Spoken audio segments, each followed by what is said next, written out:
So, if you've been listening to us on Self Generated here, you've heard a few episodes where we were talking about experiencing things as crazy, meaning that you are sitting and watching the news, you're watching people do things, and you experience what they're doing or what you're seeing. You think of that as a crazy thing. You experience it as if it's something that is counter to reality as you know it. And that I explain that why we do that, why we feel it that way, is because in no small part, our actual experiences are based off of how we model the world, our understandings of the world. The scientific framework that looks at that is called active inference and or predictive processing. There's a bunch of different names, but the basic idea is that much of what is us is based off of this idea of modeling and predicting and understanding what the world is. And so when I talk about that experiencing crazy and seeing things out in the world and experiencing it as such is because we've modeled or understand the world as a different thing, is kind of hard for some people to follow. So I'm going to try to break that down a little bit here by what I mean so that I'm a little clearer. We'll start with the first easy example is politics. And the reason being why that's so easy is that it's something that's out there. There's plenty of examples. It's in the media. There's lots of history. And whether you care about it or not, it matters. It actually matters in the real world. It's not just story. It's not just a sports team getting excited about because that's just theatrics. That's just for fun. Has real world consequences, and that it's very obvious, and how I describe it, at least I feel that it's very obvious to see, feel, and experience the crazy in American politics right now. Now, there's a lot of different ways to look at American politics. It doesn't matter. If you're just involved by being a citizen, you could be one of many different things. You could be a person who believes that the left is always right. Therefore, the right, especially Donald Trump, is the devil. You could be somebody who believes in the right and looks at the left and believes whoever's in the left, and particularly Biden or Harris, are the devil. Now, common sense dictates that can't be true. They both can't be the devil. They both probably aren't the devil. And in times past, people in the middle would laugh and go, oh, it's just the extremes. But in times present, those extremes run us. We get more lost in this narrative of that they're perhaps the devil. Or that maybe we do live in a very absurd world. For example, right now, a significant portion of the American electorate that are going to vote believe that the election 4 years ago was fraudulently obtained. There's no legal evidence for that, and there's plenty of legal evidence, or at least there's lawsuits. There's evidence to show that it didn't happen that way. But nevertheless, a significant portion of the population acts as though it's true, and that the other people are hiding it. Well, that's pretty strong. That's grade A conspiracy there. That's insane. That's crazy. Experiencing that is crazy. If you believe that to be true, then the other person's got to be crazy. That makes sense, actually. Now, if you are on the other side and you look at those people and their beliefs, and they match what you think is crazy, they're counter to what you believe. You cannot understand how somebody would believe that to be true and move forward without evidence. That blinds us or those people to their own crazy that they're doing. But if you have somebody who's on the left who is very old and is running and you say that's not a problem, whatsoever, and then they bow out and the other guy who was younger than him is too old, you're acting disingenuous. It's about narrative. It's about winning. It's not about truth. It's not about who's better. It can feel crazy that why is it always just these two parties? Why, if we live in a democracy, XYZ? For example, if I say we don't live in a democracy, does that feel like a crazy statement to you? Well, the reality of it is that we live in a representative republic.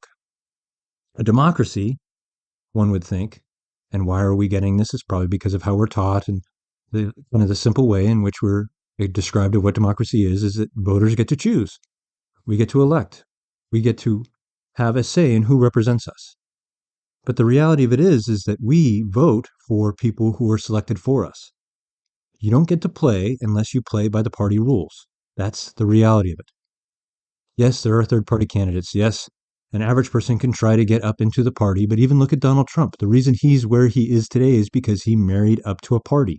He didn't stay an independent because it's about power. And that's why things can feel crazy. Because if you think it should be a democracy where people are deciding how they are governed, and you see it as something different, you experience that as crazy, That's because you don't understand that we're not in a democracy. You're probably not taught that in the forefront, or that's not the leading example of how we're taught because, well, people don't like hearing that.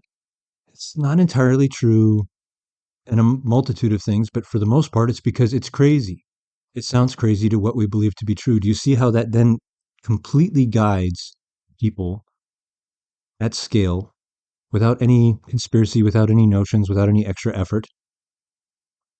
Because if we experience something as crazy, being creatures of active inference and body cognition in the extended mind, we do something to alleviate that. We partner up with other people to protect us from that crazy. We don't learn about how that could actually be true or how and why they feel that way. We just alienate because it's easier, because we don't understand, because we feel it as a threat, because it's just something that we experience without understanding how our experiences work. And because we don't understand how our experiences work, a small percentage of us get to become very wealthy and powerful and stay in that because we don't understand what's going on. And we feel that we are doing things like voting and acting and doing our best interests. But then when you look at the world as it stands today, it can feel crazy. Like, whoa, if it is really about the population, then why haven't we solved issues like gun violence? Maybe not even solved, but how about addressed? Because clearly it's not as simple as snapping one's fingers and solving the issue, but it's the same arguments back and forth. Why? We need more gun control. Well, when we put gun control in, a lot of these people who are using the guns have bought them legally or bought them illegally in a way that we wouldn't have been able to control anyway. That wouldn't have stopped it. A lot of the contributing factors that led to that violence are not addressed. But not doing gun laws, not allowing people to have automatic weapons for no reason, to have some level of semblance of control, let's say if we know as a society that a certain person is a grade A asshole, that perhaps they should not have a firearm is in the best interest of the collective. But we don't seem to act like that. Why? Well, we think it's because one side is crazy and the other isn't. One side is living in a narrative and the other isn't. The actual reality, if both of us stopped acting crazy, is because a small minority of very wealthy gun companies lobby and change the narrative for us so that they can sell more guns. It has nothing to do with patriotism. It has nothing to do with you or me or our safety or grandma's safety. That's all horseshit that they use to sell you more shit because they own the legislature. And they own the legislature because we give it to them.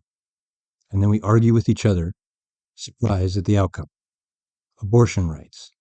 Every single one of the key issues that come up and go, up and down throughout our society, come and go because they're never truly solved because we are not fundamentally a true democracy. We're a representative republic. And a lot of those steps in between those things, the parties, lobbying, campaign finance, the nature and lack of transparency of what our government actually does, how many days they're actually working, and by government I mean your representative, the amount of representatives per people, gerrymandering, it's all rigged so that they keep control. We don't see it that way, and people who say that it is, they're conspiratorial. They're crazy because we don't want to look at how we view things as they are. We want to believe that we are right, that the people that we are with are right, and that the others are crazy. This oversimplification leads to a significant amount of our individual and collective suffering. And it's why progress is not made. And no matter what you want to believe, reality is going to reality. And if you suffer when dealing with reality, in no small part, it's what you believe it should be versus what it is. And if the first thing that comes up to, when I say that, the first thing that comes up is, oh no, it's definitely reality, it's definitely you. That's what I'm saying.